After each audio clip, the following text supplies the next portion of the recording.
ನಮಸ್ಕಾರ ಎಲ್ರಿಗೂ ಫ್ರೆಂಡ್ಸ್. ಇವತ್ತಿನ ವಿಡಿಯೋದಲ್ಲಿ ಕಾಲರ್ ನೆಕ್ ಯಾವ ರೀತಿ, ಕಾಲರ್ನ ರೆಡಿ ಮಾಡ್ಕೊಳ್ಳೋದು ಯಾವ ರೀತಿ ಅಂತ ಹೇಳ್ತಾ ಇದ್ದೀನಿ. ತುಂಬಾ ಈಸಿ ಮೆಥಡಲ್ಲಿ, ತುಂಬಾ ಶಾರ್ಟ್ ಆಗಿರುತ್ತೆ. ಎಲ್ಲೂ ಸ್ಕಿಪ್ ಮಾಡಿದ್ರೆ ಫುಲ್ ಪೂರ್ತಿ ವಿಡಿಯೋ ನೋಡಿ. ಇದು ರಫ್ ಕ್ಯಾನ್ವಾಸ್ನ ತೊಗೊಂಡಿದ್ದೀನಿ ನಾವು ಮಾಮೂಲಿ ಬ್ಲೌಸ್ಗೆ ಹಾಕ್ತೀವಲ್ಲ, ಸ್ಮೂತ್ ಕ್ಯಾನ್ವಾಸ್ ಅಲ್ಲ ಇದು, ರಫ್ ಕ್ಯಾನ್ವಾಸ್ ತೊಗೋಬೇಕಾಗುತ್ತೆ. ನೋಡಿ, ಇಲ್ಲಿ ನಾನು ಅಗಲ ಬಂದು ಇದನ್ನು 1 ಇಂಚಿಗೆ ತೊಗೊಂಡಿದ್ದೀನಿ. ಅಗಲ 1 ಇಂಚ್ ತೊಗೊಂಡಿದ್ದೀನಿ. ಹಾಗೆಯೇ ಇದರದ್ದು ಉದ್ದ ಬಂದು ನಾನು 10 ಇಂಚಿಗೆ ತೊಗೊಂಡಿದ್ದೀನಿ. ನೋಡಿ, 10 ಇಂಚು ಉದ್ದ ಇದೆ, 1 ಇಂಚು ಅಗಲ ಇದೆ. ಇಷ್ಟನ್ನು ತೊಗೊಂಡಿದ್ದೀನಿ ನಾನು. ಆಮೇಲೆ ಇದನ್ನ ಏನು ಮಾಡಬೇಕು, ನಾವು ಈ ರೀತಿಯಾಗಿ ಫೋಲ್ಡಿಂಗ್ ಮಾಡ್ಕೋಬೇಕಾಗುತ್ತೆ. ಕರೆಕ್ಟಾಗಿ ಸೆಂಟರ್ಗೆ ಈ ರೀತಿ ಫೋಲ್ಡಿಂಗ್ ಮಾಡಿಕೊಂಡು ಒಂಚೂರು ನಾವಿಲ್ಲಿ ರೌಂಡ್ ಶೇಪ್ನ ತೆಗಿಬೇಕಾಗುತ್ತೆ, ಕರ್ವ್ ತೆಗಿಬೇಕಾಗುತ್ತೆ. ಒಂಚೂರು ಇದು ಮಾರ್ಕರ್, ಇದು ಶೈನಿಂಗ್ ಇರೋದ್ರಿಂದ ಬರ್ತಾ ಇಲ್ಲ ಅದು. ನೋಡಿ, ಈ ರೀತಿಯಾಗಿ ಇಷ್ಟು ತೆಗೆದ್ರೆ ಸಾಕು, ನೀವು ನೀಟಾಗಿ ಬರುತ್ತೆ ಇದು. ಇದನ್ನು ನೀವು ಐರನ್ ಮಾಡ್ಕೋಬೋದು, ಐರನ್ ಇಲ್ದಿರ ಕೂಡ ಸ್ಟಿಚ್ ಮಾಡ್ಕೋಬೋದು. ನೋಡಿ, ಮೊದಲಿಗೆ ಇಲ್ಲಿ ಮೇಲೆ ಅರ್ಧ ಇಂಚು ಬಿಡಬೇಕಾಗುತ್ತೆ. ನೋಡಿ, ಅರ್ಧ ಇಂಚು ಬಿಟ್ಟು ಇಲ್ಲಿ ಒಂದು ಈ ಥರ ಫೋಲ್ಡಿಂಗ್ ಮಾಡಿಕೊಂಡು ಒಂದು ಸ್ಟಿಚ್ಚನ್ನು ಹಾಕ್ಕೋಬೇಕು. ತುಂಬಾ ಈಸಿ ಮೆಥಡ್ ಇದು, ಸಿಂಪಲ್ಲಾಗಿ ಕೂಡ ಇರುತ್ತೆ. ಯಾವ ಬಿಗಿನರ್ಸ್ ಬೇಕಿದ್ರೂ ನಿಮಗೆ ಯೂಸ್ ಆಗುತ್ತೆ ಇದು. ನೋಡಿ, ಈಗ ಇಲ್ಲಿಂದ ಇಲ್ಲಿವರೆಗೂ ನಾನು ಇದನ್ನು ಸ್ಟಿಚ್ಚನ್ನು ಹಾಕ್ಕೊತಾ ಇದ್ದೀನಿ.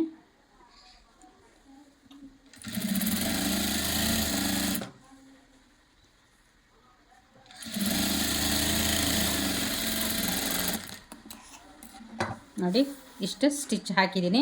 ಇದೇನಾದರೂ ಜಾಸ್ತಿ ಇತ್ತಂದರೆ ನೀವು ಇದನ್ನು ಬೇಕಿದ್ರೆ ಕಟ್ ಮಾಡ್ಕೋಬೋದು. ನೋಡಿ, ಆಮೇಲೆ ಈ ಥರ ಫೋಲ್ಡಿಂಗ್ ಮಾಡ್ಕೋಬೇಕಾಗುತ್ತೆ. ನೋಡಿ, ಇಷ್ಟು ರೆಡಿ ಮಾಡ್ಕೊಂಡಿರ್ತೀವಲ್ಲ, ಇದನ್ನೇ ಈ ರೀತಿಯಾಗಿ ಫೋಲ್ಡಿಂಗ್ ಮಾಡ್ಕೋಬೇಕಾಗುತ್ತೆ.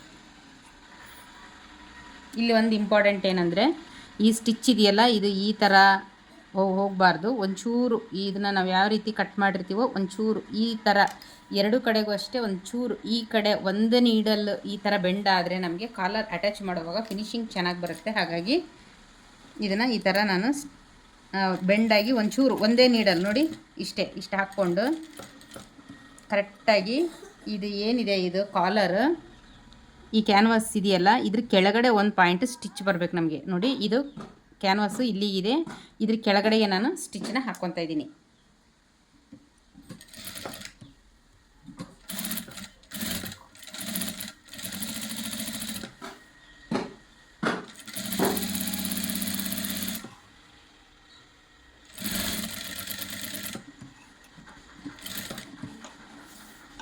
ನೋಡಿ, ಕರೆಕ್ಟಾಗಿ ಫ್ಲಾಟಾಗಿ ಈ ಥರ ಮಾಡಿಕೊಂಡು ಇಲ್ಲಿ ಬರುವಾಗೂ ಅಷ್ಟೇ ನೀವು ಒಂಚೂರು ಈ ಥರ ಟರ್ನ್ ಆಗೋ ರೀತಿ ಮಾರ್ಕ್ನ ಹಾಕ್ಕೋಬೇಕಾಗುತ್ತೆ.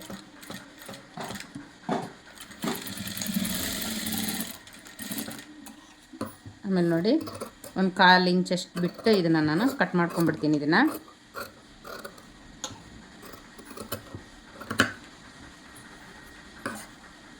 ಇಲ್ಲೆಲ್ಲ ರೌಂಡಾಗಿ ನ್ಯಾಚಸ್ನ ಹಾಕ್ಕೋಬೇಕು.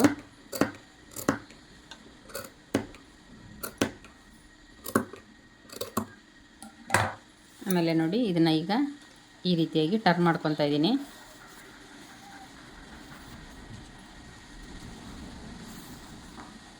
ನೋಡಿ, ಇದೆಲ್ಲನೂ ಈ ಥರ ಒಳಗಡೆ ಹೋಗಿರುತ್ತೆ. ಈಗಾದ್ರೂ ಅಷ್ಟೇ ನಾವು ಸ್ಟಿಚ್ ಹಾಕಬೇಕಾದ್ರೆ ಇಲ್ಲಿ ಫುಲ್ಲು ಎಡ್ಜಲ್ಲಿ ಬರಬೇಕಾಗುತ್ತೆ. ಒಂಚೂರು ನೀವು ಇಲ್ಲಿ ಏನಾದರೂ ಒಂದು ಪಾಯಿಂಟ್ ಏನಾದರೂ ಈ ಕಡೆ ಬಂತು ಅಂದರೆ ನಮಗೆ ಫಿನಿಶಿಂಗಲ್ಲಿ ನೀಟಾಗಿ ಬರೋದಿಲ್ಲ ಅದು. ಹಾಗಾಗಿ ಇದನ್ನ ಕರೆಕ್ಟಾಗಿ ಫ್ಲಾಟಾಗಿ ಮಾಡಿಕೊಂಡು ನೋಡಿ, ಏನಿದೆ ಈ ಎಡ್ಜಿಗೆ ಸ್ಟಿಚ್ ಬರಬೇಕು. ಈ ಕಡೆ ಮಾತ್ರ, ಇಲ್ಲಿ ಒಳಗಡೆ ಒಂಚೂರು ಬಂದ್ರೂ ಏನು ತೊಂದರೆ ಇಲ್ಲ.